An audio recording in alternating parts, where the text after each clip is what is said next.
ಯಾವತ್ತಾದ್ರೂ ನೀವು ಸತ್ತವ್ರ ಜೊತೆ ಮಾತಾಡಿದೀರಾ? ಸತ್ತೋಗಿರೋರ್ ಜೊತೆ ಹೇಗ್ ಮಾತಾಡೋದು ಅಂತ ನೀವು ಯೋಚನೆ ಮಾಡ್ತಾ ಇದ್ದೀರಾ? ತಪ್ಪದೆ ಈ ವಿಡಿಯೋನ ಪೂರ್ತಿ ನೋಡಿ, ಹೇಳ್ತೀನಿ. ರೆಡ್ FM ಕನ್ನಡ ವೀಕ್ಷಕರೇ ನಮಸ್ಕಾರ, ನಾನು ನಿಮ್ಮ RJ ಪುನೀತ್. ಕ್ಯೂರಿಯಾಸಿಟಿ ಅನ್ನೋದು ಎಲ್ಲರಲ್ಲೂ ಇರುತ್ತೆ, ಆದ್ರೆ ಮನುಷ್ಯ ಈ ಬ್ರಹ್ಮಾಂಡದ ಮೇಲೆ ಇರುವಾಗ್ಲಿಂದನೂ ಕೂಡ ಈ ಕ್ಯೂರಿಯಾಸಿಟಿ ಅನ್ನೋದು ಸಾಕಷ್ಟು ಇನ್ವೆನ್ಷನ್ಸ್ ಗಳಿಗೆ ಕಾರಣವಾಗಿದೆ. ಆದ್ರೆ ಈಗ ಟೆಕ್ನಾಲಜಿ ಅದರ ಜೊತೆ ಸೇರಿ ಇನ್ವೆನ್ಷನ್ಸ್ ಎಲ್ಲ ನೆಕ್ಸ್ಟ್ ಲೆವೆಲ್ಗೆ ಹೋಗಿದೆ. ಈ ಭೂಮಿ ಮೇಲೆ ಕೆಲವೊಂದಷ್ಟು ವಿಚಾರಗಳಿಗೆ ಉತ್ತರ ಸಿಗೋದಿಲ್ಲ. ಸೈನ್ಸ್ಗೂ ಮಿಗಿಲಾದ ಕೆಲವೊಂದಷ್ಟು ವಸ್ತುಗಳು, ಆಚಾರ ವಿಚಾರಗಳು ನಮ್ಮ ಸುತ್ತ ದೈನಂದಿನ ಜೀವನದಲ್ಲಿ ನಡೀತಾನೆ ಬಂದಿದೆ. ಉದಾಹರಣೆಗೆ, ಸತ್ತ ಮೇಲೆ ಮನುಷ್ಯನ ಲೈಫು ಯಾವ ರೀತಿ ಇರುತ್ತೆ, ಎಲ್ಲಿಗೆ ಹೋಗ್ತಾನೆ, ಏನ್ ಮಾಡ್ತಾನೆ, ಇದನ್ನ ತಿಳ್ಕೊಳ್ಳುವಂತ ಕೆಟ್ಟ ಕುತೂಹಲ ಎಲ್ಲರಲ್ಲೂ ಇರುತ್ತೆ. ಇದಕ್ಕೆ ಉತ್ತರ ಕೂಡ ಟೆಕ್ನಾಲಜಿನೇ ಕೊಡ್ತಿದೆ. ಆದ್ರೂ ಸತ್ತವ್ರ ಜೊತೆ ಮಾತಾಡೋದು ಅಂದ್ರೆ ತಮಾಷೆ ವಿಷಯನೇ ಅಲ್ಲ. ಆದ್ರೆ ಈಗ ನೀವು ನಿಮ್ಮಿಂದ ದೂರವಾದ ಅಂದ್ರೆ ಇಹಲೋಕವನ್ನ ತ್ಯಜಿಸಿದಂತಹ ನಿಮ್ಮ ಆತ್ಮೀಯರ ಜೊತೆ ಅಥವಾ ನಿಮ್ಮ ಸಂಬಂಧಿಕರ ಜೊತೆ ಮಾತನಾಡಬಹುದು, thanks to AI dead bot technology. ಹೌದು, ಇತ್ತೀಚಿನ ವರ್ಷಗಳಲ್ಲಿ ಹಲವಾರು ಚೀನಿ ಕಂಪನಿಗಳು ಸತ್ತವರ ಜೊತೆ ಮಾತನಾಡುವಂತ ಒಂದು ಸ್ಪೆಷಲ್ ಟೆಕ್ನಾಲಜಿನ ಇಂಟ್ರೊಡ್ಯೂಸ್ ಮಾಡೋದಕ್ಕೆ ಹೊರಟಿದೆ. ಅಂದ್ರೆ ಆರ್ಟಿಫಿಷಿಯಲ್ ಇಂಟೆಲಿಜೆನ್ಸ್ ನ ಬಳಸ್ಕೊಂಡು ಒಂದು ಡೆಡ್ ಬಾಟ್ ನ ಕ್ರಿಯೇಟ್ ಮಾಡಿ ನಿಮ್ಮ ಆತ್ಮೀಯರ ಜೊತೆಗೆ ಸಂವಾದ ಮಾಡುವಂತ ಒಂದು ಟೆಕ್ನಾಲಜಿಯನ್ನ ಕಂಡುಹಿಡಿದಿದ್ದಾರೆ. ಬೇಸಿಕಲಿ ಈ ಟೆಕ್ನಾಲಜಿ ವರ್ಕ್ ಆಗೋದು ನೀವು ಫೀಡ್ ಮಾಡುವಂತ ಡೇಟಾ ಇಂದ.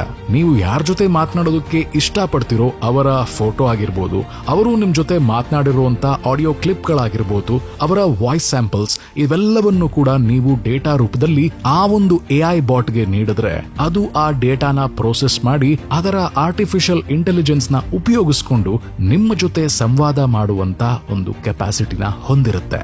ಯಾವ ರೀತಿ ನೀವು ಅಲೆಕ್ಸಾ ಅಥವಾ ಸಿರಿ ಜೊತೆ ಕಾನ್ವರ್ಸೇಷನ್ ಮಾಡ್ತೀರಾ, ಅದೇ ತರ ನಿಮ್ಮಿಂದ ದೂರವಾದವರ ಜೊತೆ ಕಾನ್ವರ್ಸೇಷನ್ ಮಾಡಬಹುದು ಅಂದ್ರೆ ನಿಜವಾಗ್ಲೂ ಇದು ಶಾಕಿಂಗ್ ವಿಚಾರನೇ.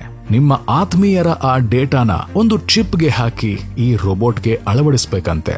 ಈ ರೀತಿ ಮಾಡಿದ್ರೆ ನಿಮ್ಮ ಯಾವುದೇ ಸಂಬಂಧಿಕರು ನಿಮ್ಮ ಜೊತೆಯಲ್ಲೇ, ನಿಮ್ಮ ಮನೆಯಲ್ಲೇ ಇದ್ದಾರೆ ಅನ್ನೋ ಒಂದು ಅನುಭವ ನಿಮ್ಗೆ ಬಂದೇ ಬರುತ್ತೆ. ಈಗಾಗಲೇ ಪ್ರಾಯೋಗಿಕವಾಗಿ ಚೈನಾದಲ್ಲಿ ಈ ಒಂದು ಹೊಸ ಟೆಕ್ನಾಲಜಿನ ಯೂಸ್ ಮಾಡ್ತಿದ್ದಾರೆ. ಬಟ್ ಮನುಷ್ಯನ ಕುತೂಹಲಕ್ಕೆ ಇದು ಆದಷ್ಟು ಬೇಗ ಜನಪ್ರಿಯವಾಗಬಹುದು, ನಮ್ಮ ದೇಶಕ್ಕೂ ಬರಬಹುದು.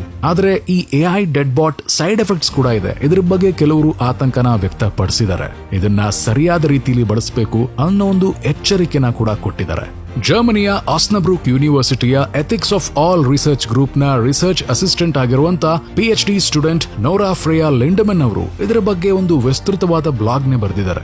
ಈ ತರದ AI ಡೆಡ್ ಬಾಟ್ ಗಳು ಟೆಂಪರರಿ ಆಗಿ ನಿಮ್ಗೆ ಖುಷಿ ಕೊಟ್ಟರು ಕೂಡ ದೀರ್ಘಕಾಲದ ಬಳಕೆಯಿಂದ ನಿಮಗೆ ಇದರಿಂದ ತೊಂದರೆ ಉಂಟಾಗುತ್ತೆ ಅನ್ನೋ ಒಂದು ಅಭಿಪ್ರಾಯನ ಅವರು ತಿಳಿಸಿದ್ದಾರೆ. ಸೊ ನೋಡೋಣ, ಮನುಷ್ಯನ ಕ್ಯೂರಿಯಾಸಿಟಿ ಮತ್ತೆ ಆ ಟೆಕ್ನಾಲಜಿಕಲ್ ಸ್ಕಿಲ್ ಯಾವ ರೀತಿಯಾದಂತ ಇನ್ವೆನ್ಷನ್ಸ್ಗೆ ಮುಂದಕ್ಕೆ ಕಾರಣವಾಗುತ್ತೆ ಅಂತ.